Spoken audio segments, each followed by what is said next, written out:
Bismillahirrahmanirrahim. Assalamualaikum warahmatullahi wabarakatuh. Waalaikumsalam warahmatullahi wabarakatuh. Yang saya hormati Kepala PKBM Pemuda Pelopor Kota Sukabumi, yang saya hormati Direktur Sejawat PKBM Pemuda Pelopor, dan juga CGP yang saya banggakan, untuk kalian menandani. Alhamdulillah, puji syukur pada hari ini kita bisa bersilaturahim bertatap muka dan izin Allah. Semoga salam serta salam terjaga kepada diri kita dan bangsa Muhammad. Bapak Ibu yang saya hormati, hari ini bukanlah sesuatu yang mendeg-degan gitu, menakutkan gitu. Ya, kita santai saja karena ini sudah terbiasa ya dilakukan. Tujuan hari ini di sini kita berkumpul adalah mendiskusikan cita-cita atau visi warga sekolah yang berpihak pada murid. Kita memimpikan murid kita ke depan itu seperti apa. Itu tujuan pertama. Adapun susunannya, pertama tujuan sudah disampaikan, kemudian yang kedua nanti Bu Erni menunjukkannya, merumuskan kalimat tumpang yang disesuaikan dengan visi yang sudah ada. Kemudian yang kedua juga menunjukkan perilaku dari semua warga sekolah yang mencerminkan misi tadi. Kemudian yang ketiga, ada inisiatif perubahan yang bisa dilakukan sekolah ini. Itu yang akan kita diskusikan, mudah-mudahan berjalan dengan lancar. Ada umpan balik, ada masukan atau hal-hal yang bisa memberikan dukungan penuh terhadap visi yang kita rumuskan untuk anak-anak kita. Bukan berarti visi yang akan kita diskusikan mengganti, mengubah visi yang sudah berjalan.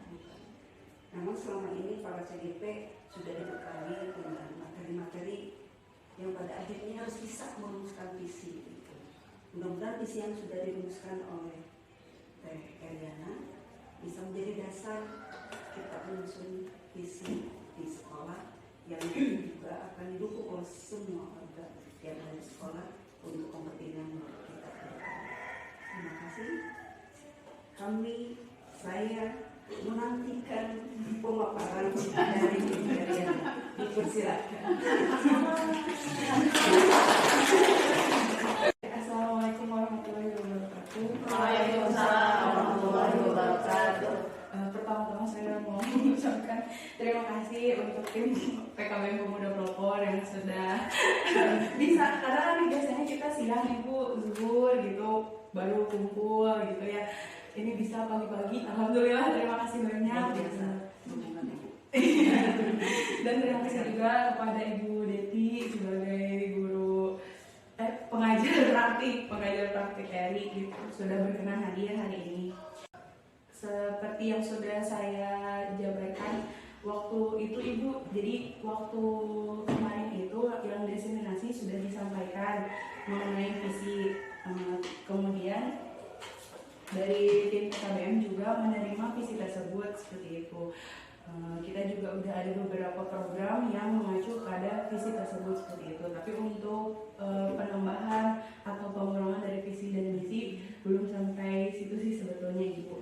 Nah, saya akan mengulangi kembali visi yang sudah saya rumuskan, yaitu mewujudkan peserta didik yang beriman dan bertakwa, berkarakter baik, terampil dan bertekad kuat. Sebetulnya sudah sesuai dengan visi yang ada di PKBM Pemuda Pelopor, namun mungkin dari segi bahasa agak sedikit berbeda, karena untuk visi yang ada di PKBM Pemuda Pelopor sendiri itu terwujudnya PKBM Pemuda Pelopor Kota Sukabumi yang berkualitas dalam melahirkan peserta didik yang pembelajar, berakhlak mulia dan mandiri seperti itu Ibu. Sudah ada kesamaan.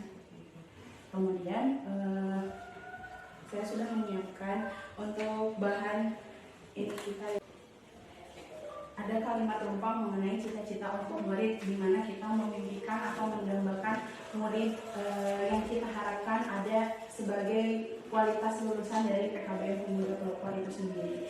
Seperti itu. cita-cita untuk murid kita. Ada enam pertanyaan yang akan kita jawab, yang mana ini akan mendasari nantinya apakah visi kita akan ada yang ditambahkan atau ada yang diubah sedikit, seperti itu ya. Yang pertama itu ada pertanyaan, kita memimpikan murid-murid yang seperti apa, murid-murid yang seperti apa yang akan ada di PKBM Pemuda Pelopor, yang bisa kita bukan ciptakan mungkin ya Bu ya, kita tuntun ke arah yang seperti apa, murid-murid yang seperti apa yang coba teman-teman inginkan seperti itu. Mangga disilakan untuk diutarakan.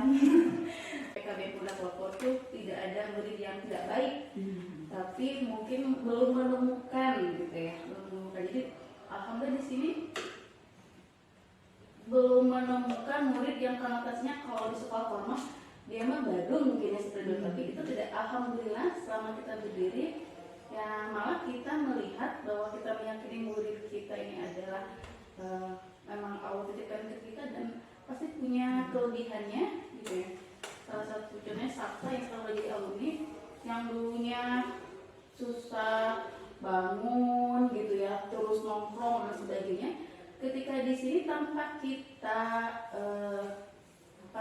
dibentak semua, ternyata perubahannya sangat luar biasa gitu ya. Ada beberapa yang mungkin salah satu contoh masih di sini milik mahasiswanya, dia sudah beberapa kali ke sekolah favorit gitu ya. Akhirnya kembali lagi ke sini ya. Jadi ketika kenapa kalau saya itu di sekolah formal dianggapnya Bandung, tapi di sini mau jadi favorit guru di sini, itu jadi aneh mungkin ya gitu. Jadi saya meyakini bahwa yang sekolah di sini itu benar-benar dan aset dan punya potensi yang sangat luar biasa gitu. Jadi memang kalau di PKBM Pemuda Pelopor itu mungkin dari segi perspektif kita sebagai guru juga sudah siap menerima anak-anak yang luar biasa seperti itu. Bisa di luar ya? Biasa di luar gitu. Pada akhirnya kita juga dari apa yang sudah dipaparkan kemarin waktu diseminasi, ternyata ada beberapa yang sudah melekat pada PKBM Pemuda Pelopor, sudah ada jiwa kurikulum merdekanya Ibu seperti itu, guru merdeka mengajar, anak merdeka belajar seperti itu, ini juga sudah ada. Mungkin ada tambahan? Berarti bisa Sebelum kita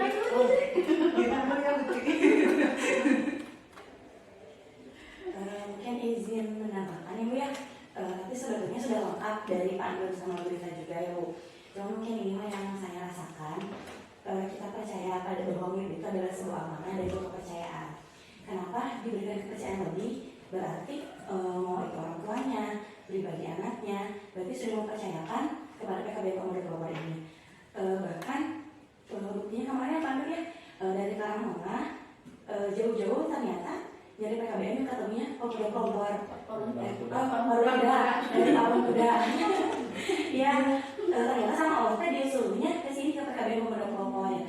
Mungkin secara kalau kita lihat mungkin kebetulan bagi orang ya, tapi kita meyakini bahwa itu nggak ada yang kebetulan. Itu sama Allah sudah diluruskan, sudah diharuskan ke sini. Entah mungkin nantinya beliaunya jadi melanjutkan pendidikan atau tidak, tapi Allah sudah memberikan rencananya untuk bertemu dengan tutor-tutor di PKBM. Salah satunya mungkin bertemu dengan Pak Nur terlebih dahulu ya Pak ya kemarin. Tapi saya meyakini bahwa murid-murid di sini diberikan kepercayaan yang luar biasa.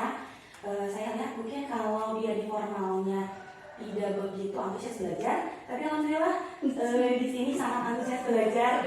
Ya, mungkin nggak sering sulit amat ya, tapi ada di hari itu ketemu selalu ada hikmah yang bisa diambil gitu. Baik itu saya pribadi sebagai tutor bisa mengambil pelajaran dari murid ataupun dari peserta didik kepada kami tutornya gitu. Jadi saling. Jadi tidak hanya harus mereka ambil ilmu dari tutor enggak, tapi saya pun merasa oh iya saya bisa belajar sabar dari Kak Fitri, dari siswa sini. Saya bisa belajar bersyukur dari ketemu Anissa atau misalkan lain sebagainya. Dari situ belajar bahwa Allah kan memberikan kepercayaan kepada saya menjadi tutor di sini. Luar biasa. kita bisa dibuat soalnya Bu. Mari kita lanjut ke poin ketiga ya. Di sekolah kita mengutamakan apa? Super excited. Dia menambahkan beliau-beliau berdua ya. Oh iya, Saya cuma punya aja.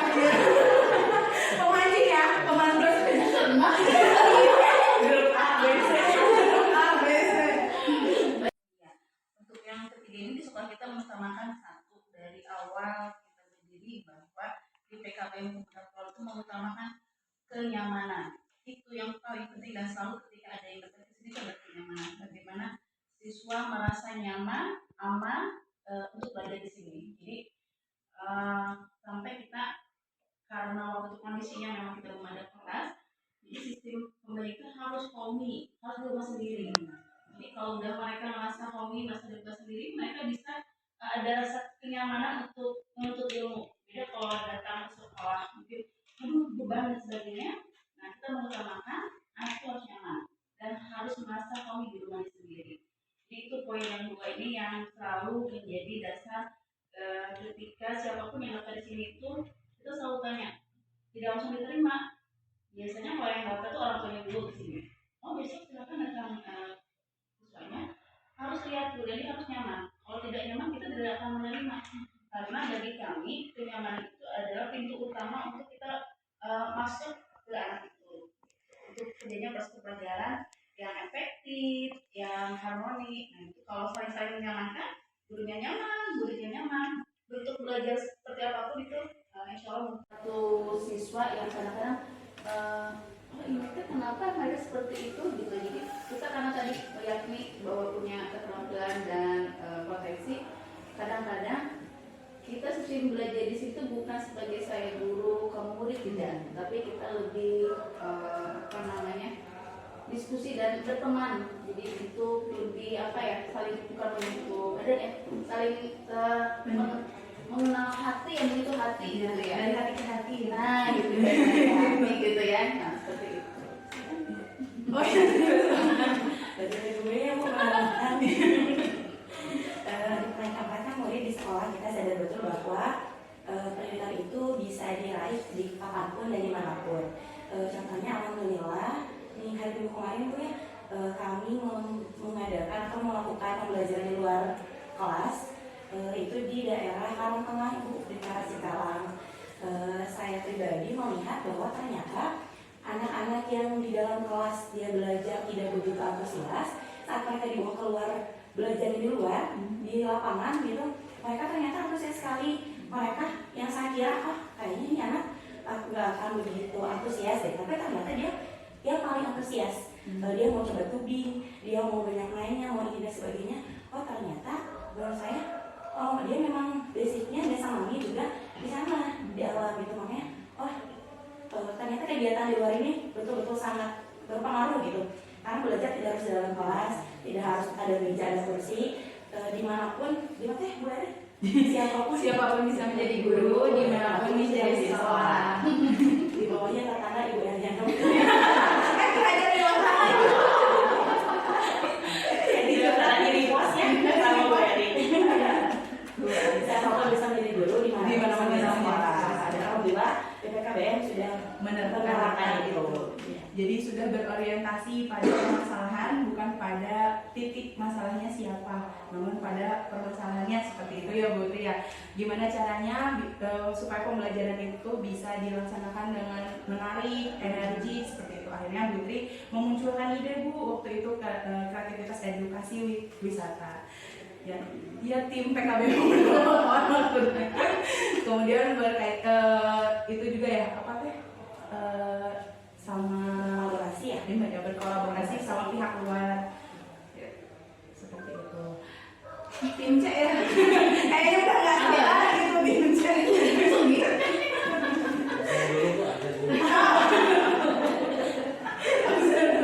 Baik, kita lanjut ke poin ke di sini malah nggak bisa serius. Di sini itu ciri khas kita jadi anak Hobi ya. Nggak bisa jadi ya sedikit ketawa. nyaman kita. Terlalu bahagia Bu. Pada awalnya ada sebuah jadi rapat kelulusan, ya kan? Rapat kelulusan, Bu. Biasanya kan nggak rapat kelulusan ini, datang sini, wah, tapi beda sama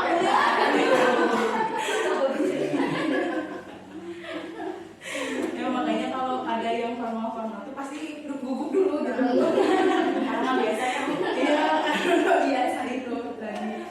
Kemudian di poin kelima ada kita warga sekolah ini yakin untuk melakukan pemerataan inovasi kita warga di sekolah ini yakin untuk melaksanakan pembelajaran seperti apakah, atau misalnya inovasi pembelajaran seperti apa.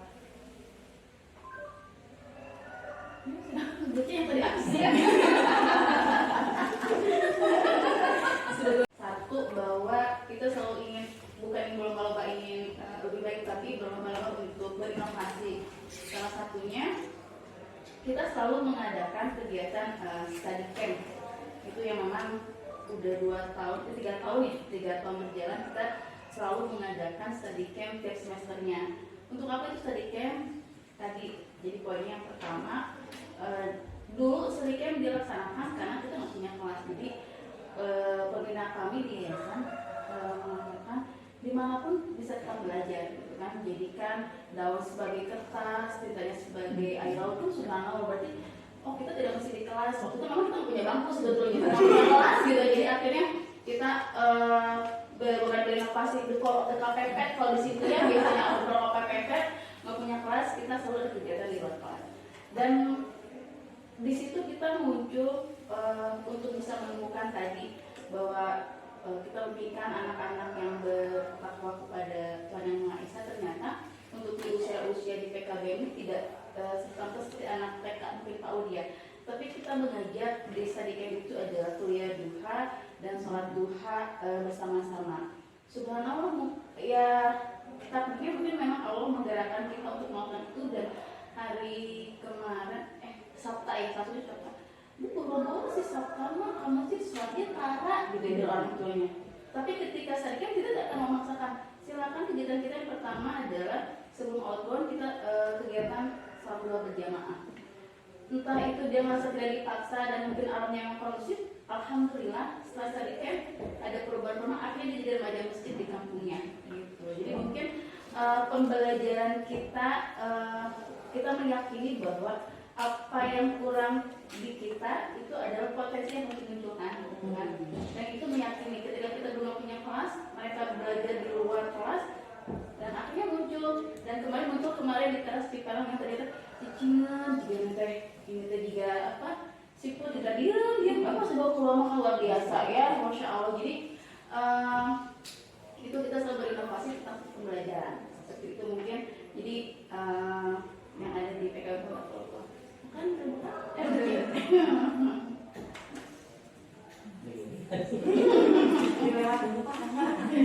Ya, saya ingin menambahkan saja bahwa warga di sekolah ini yakin bahwa sebenarnya PKBM ini muncul dari sana. Jadi awalannya dari situ bahwa kepeloporan itu menjadi di sini di sekolah. Kan dalam 1 minggu gitu ya. Dan hari Jumat tanggal 8 berikutnya dia harus datang lagi gitu.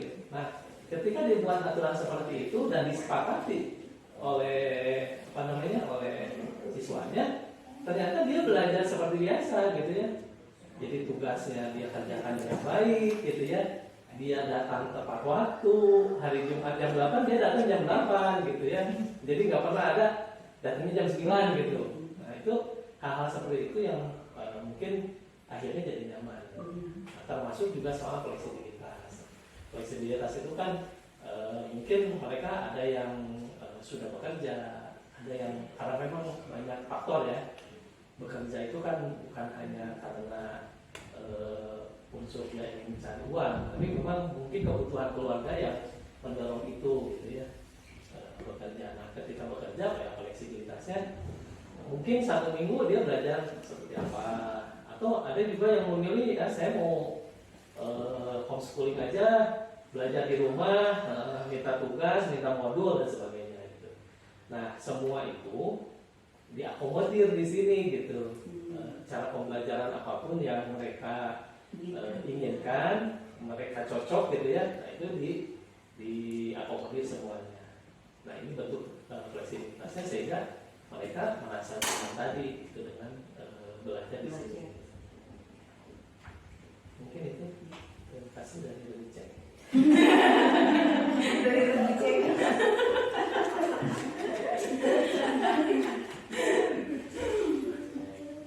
Jadi banyak sekali cerita-cerita yang luar biasa dari PKBM Pemuda Pelopor ini yang kadang-kadang kami sendiri pun terkejut ya, terharu gitu, saking terharunya.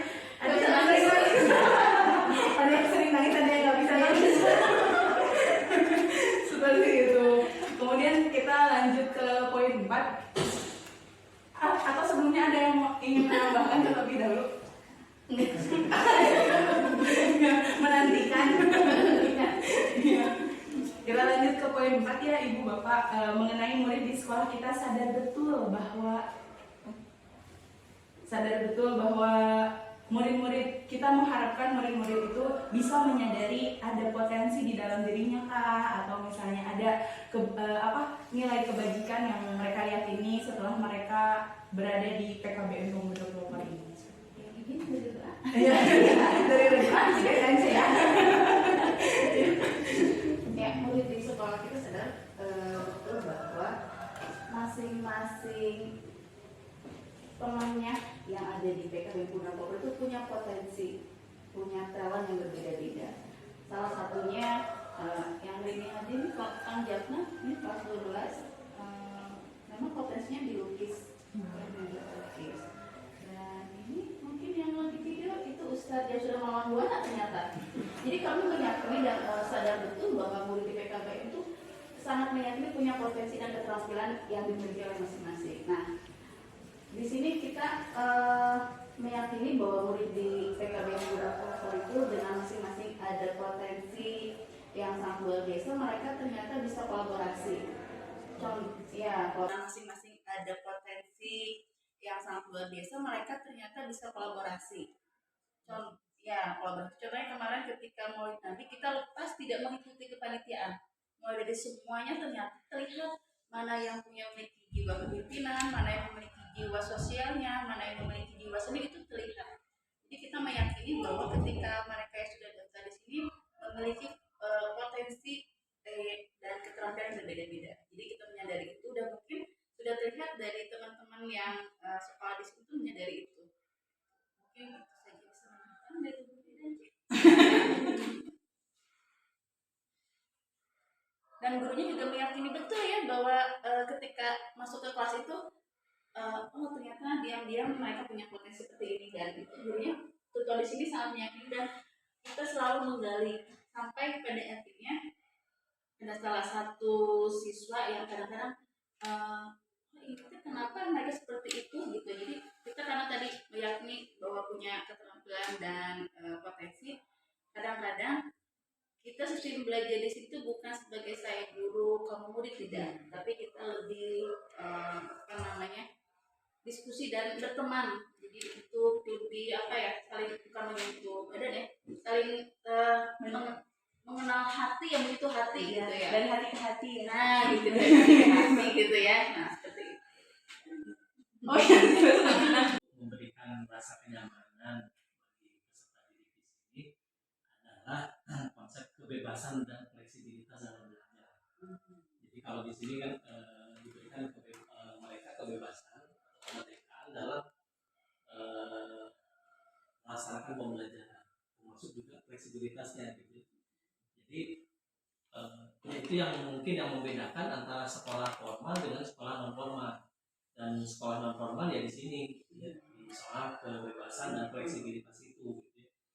Jadi mungkin kalau di sisi sekolah formal kan harus dengan aturan yang baku ya, seperti dulu misalnya ketika COVID yang di sekolah formal kan melakukan bentuk pembelajaran secara daring, kan tidak semua siswa itu mau belajar daring gitu ya, dan itu satu-satunya metode pembelajaran waktu itu kan.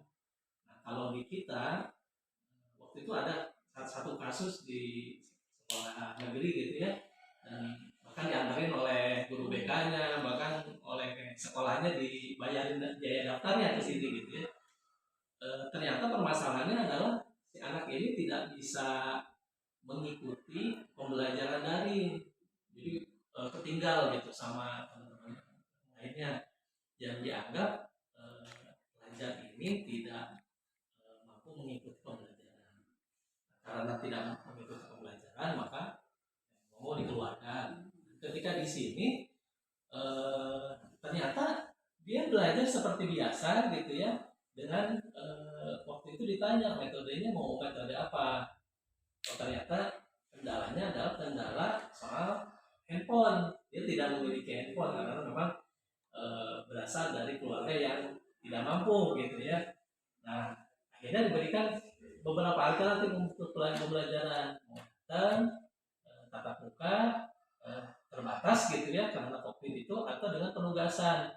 Akhirnya pelajar ini memilih penugasan 1 minggu sekali gitu ya. Akhirnya ditentukan, disepakati bahwa ya udah kalau gitu hari Jumat jam 8 kamu harus di sini untuk ambil tugas, dan tugasnya itu diselesaikan dalam 1 minggu gitu ya. Dan hari Jumat tanggal 8 berikutnya ya harus datang lagi gitu. Nah, ketika dibuat aturan seperti itu dan disepakati oleh oleh siswanya, ternyata dia belajar seperti biasa gitu ya. Jadi tugasnya dia kerjakan dengan baik gitu ya. Dia datang tepat waktu, hari Jumat jam 8 dia datang jam 8 gitu ya. Jadi nggak pernah ada datangnya jam 9 gitu. Nah, itu hal-hal seperti itu yang mungkin akhirnya jadi nyaman. Termasuk juga soal fleksibilitas. Fleksibilitas itu kan mungkin mereka ada yang sudah bekerja, ada yang karena memang banyak faktor ya. Bekerja itu kan bukan hanya karena unsur dia ingin cari uang, tapi memang mungkin kebutuhan keluarga yang mendorong itu gitu ya. Bekerja, ketika bekerja banyak fleksibilitasnya. Mungkin 1 minggu dia belajar seperti apa, atau ada juga yang memilih ya saya mau homeschooling aja, belajar di rumah, minta tugas, minta modul dan sebagainya. Nah, semua itu diakomodir di sini gitu. Cara pembelajaran apapun yang mereka inginkan, mereka cocok gitu ya, nah itu diakomodir semuanya. Nah, ini bentuk fleksibilitasnya sehingga mereka merasa nyaman tadi dengan belajar di sini. Ya, untuk yang ketiga ini di sekolah kita mengutamakan satu, dari awal kita berdiri bahwa di PKBM Pemuda Pol itu mengutamakan kenyamanan. Itu yang paling penting, dan selalu ketika ada yang datang ke sini ada kenyamanan. Bagaimana siswa merasa nyaman, aman untuk belajar di sini. Jadi sampai kita, karena waktu kondisinya memang kita belum ada kelas, jadi sistem pembelajaran harus homey, harus di rumah sendiri. Jadi kalau udah mereka merasa homey, merasa di rumah sendiri, mereka bisa ada rasa kenyamanan untuk menuntut ilmu. Beda kalau datang ke sekolah mungkin beban dan sebagainya. Nah, kita mengutamakan anak itu harus nyaman dan harus merasa homey di rumah sendiri. Jadi itu poin yang 2 ini yang selalu menjadi dasar ketika siapapun yang datang di sini itu kita selalu tanya, tidak langsung diterima. Biasanya kalau yang daftar itu orang tuanya dulu ke sini. Oh, besok silakan datang siswanya, harus lihat dulu, jadi harus nyaman. Kalau tidak nyaman kita tidak akan menerima. Karena bagi kami kenyamanan itu adalah pintu utama untuk kita masuk ke anak itu, untuk kerjanya proses pembelajaran yang efektif, yang harmoni. Nah, itu kalau saling menyamankan, gurunya nyaman, muridnya nyaman, bentuk belajar seperti apapun itu insya Allah mungkin bisa satu visi dan misi. Ada yang lagi silakan. Satu, bahwa kita selalu ingin, bukan berlomba-lomba ingin lebih baik, tapi berlomba-lomba untuk berinovasi. Salah satunya kita selalu mengadakan kegiatan study camp. Itu yang memang udah 3 tahun berjalan, kita selalu mengadakan study camp tiap semesternya. Untuk apa itu study camp? Tadi jadi poin yang pertama, dulu study camp dilaksanakan karena kita nggak punya kelas. Jadi pembina kami di yayasan mengatakan dimanapun bisa kita belajar, gitu kan, menjadikan daun sebagai kertas, tintanya sebagai air laut pun sudah berarti kita tidak mesti di kelas. Waktu itu memang kita punya bangku sebetulnya, kita punya kelas gitu. Jadi akhirnya kita bukan berinovasi dekat pepet. Kalau di situ ya biasanya beberapa pepet nggak punya kelas, kita selalu ada kegiatan di luar kelas. Dan di situ kita muncul untuk bisa menemukan tadi bahwa kita membimbingkan anak-anak yang bertakwa kepada Tuhan Yang Maha Esa. Ternyata untuk di usia usia di PKB ini tidak serta seperti anak TK mungkin PAUD ya. Tapi kita mengajak desa di camp itu adalah kuliah duha dan sholat duha bersama-sama. Subhanallah, ya takdirnya mungkin memang Allah menggerakkan kita untuk melakukan itu. Dan hari kemarin Sabtu bu buru-buru sih Sabtu mah kamu sih sholatnya tara gitu dari orang tuanya. Tapi ketika saya kan kita tidak akan memaksakan. Silakan, kegiatan kita yang pertama adalah sebelum outbound kita kegiatan sholat duha berjamaah.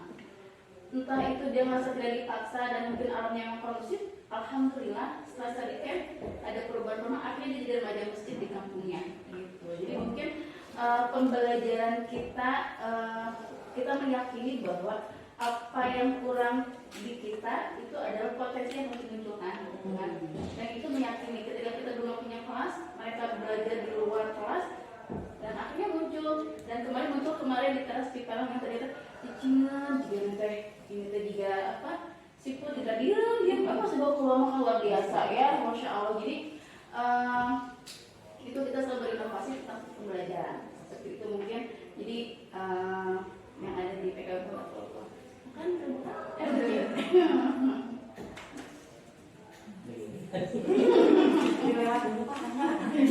Ya, saya ingin menambahkan saja bahwa warga di sekolah ini yakin bahwa sebenarnya ini adalah salah satu bentuk bahwa di PKBM itu sudah melakukan diferensiasi terhadap siswa.